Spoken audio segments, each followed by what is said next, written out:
Are these two categories of foods currently in your diet? If they are, depending on how often you're including them, they could be worsening your type 2 diabetes and blood sugar metabolism. In this video, we'll review what those foods are, how they impact blood sugar metabolism, and what to replace them with. I hope you enjoy. Hey everyone, my name is Jeremiah Farias. I'm a registered dietitian and I've been researching health and wellness for over a decade now. I help adults suffering from blood sugar dysregulation issues, things like type 2 diabetes, prediabetes, and low energy levels. I hope you enjoyed today's video. I argue that the two most problematic categories of foods for type 2 diabetes and overall health are refined and fortified grains and excessive amounts of polyunsaturated fats. I'll dive into why I believe these foods are problematic and where they're commonly found in our diet. Let's start by looking at refined and fortified grains. Now, I have three primary concerns, and I think there's just three primary things to consider when thinking about refined and fortified grains. First has to do with their glucose carbohydrate content. Second has to do with the fortification of iron, the addition of iron within some of these products. And third, the exposure to a compound called glyphosate. And again, I'll go through each of these three primary concerns in depth. Let's start with the glucose content. So in a previous video, I had reviewed why I recommend fruits, tubers, and squashes as primary carbohydrate sources.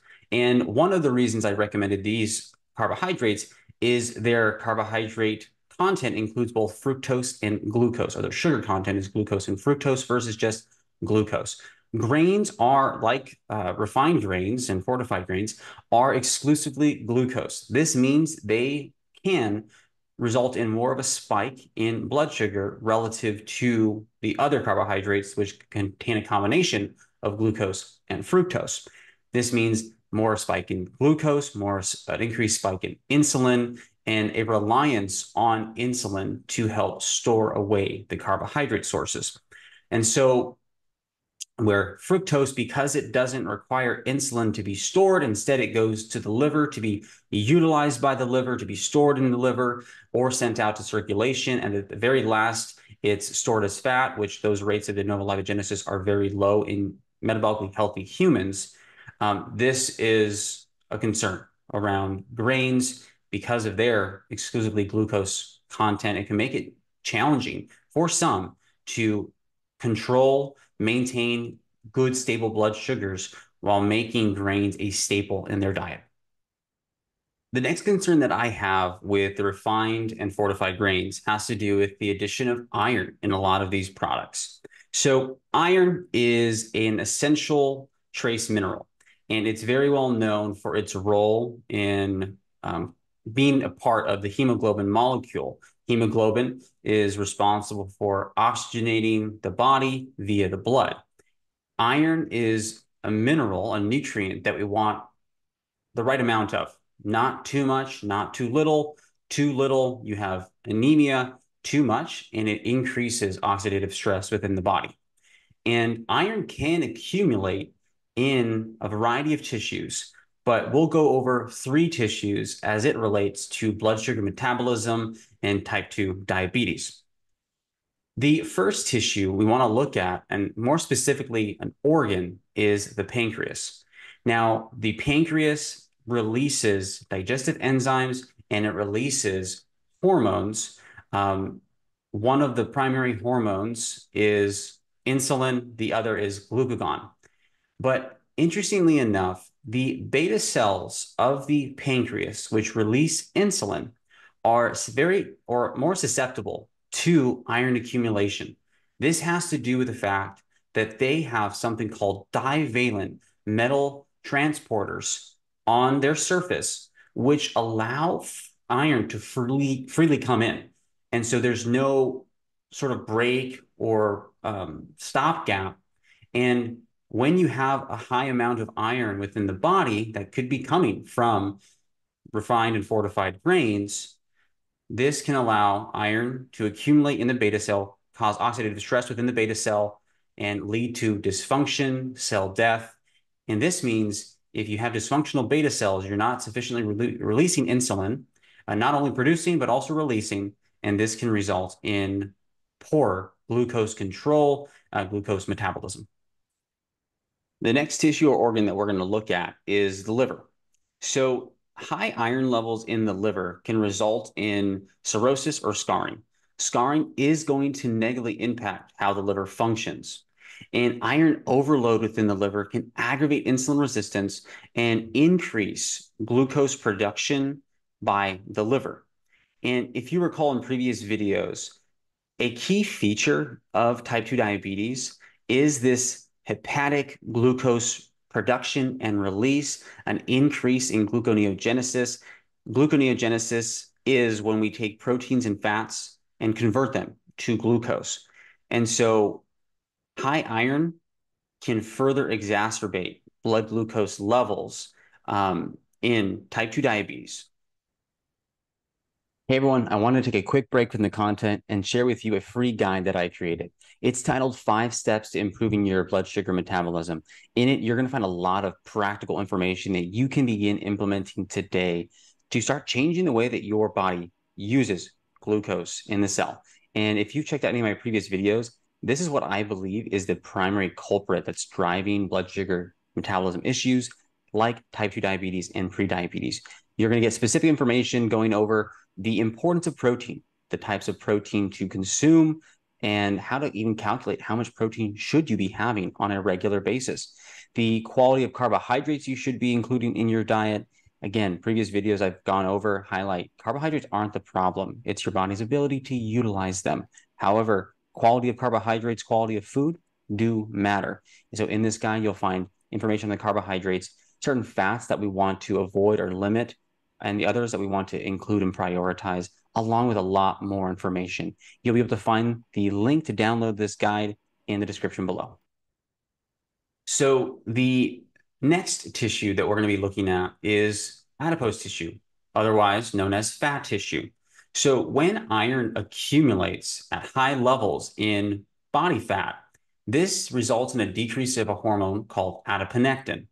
Now, adiponectin is responsible for improving insulin sensitivity, meaning the various cells of the body are more sensitive or responsive to insulin. Less can do more. It lowers hepatic glucose production, so the amount of glucose that the liver is producing and releasing into the bloodstream. Adiponectin increases glucose and fatty acid oxidation within the muscle cells. Not only its uptake and also its utilization. So low levels of adiponectin can make it so our body requires more insulin, and it can result in blood sugars rising because the liver is continuing to release more and more glucose. And glucose levels are also rising because muscle cells are not taking up glucose and are not utilizing the glucose within their own cells. So as you can see, this results in some problems as it relates to blood sugar regulation because of iron accumulation in the adipose and fat tissue. And one last area that I wanted to mention is the gastrointestinal tract. So iron fortified foods like these grains that we're discussing, and even certain iron supplements, they contain a form of iron that feed microbes in the gut and result in oxidative stress within the intestinal tract.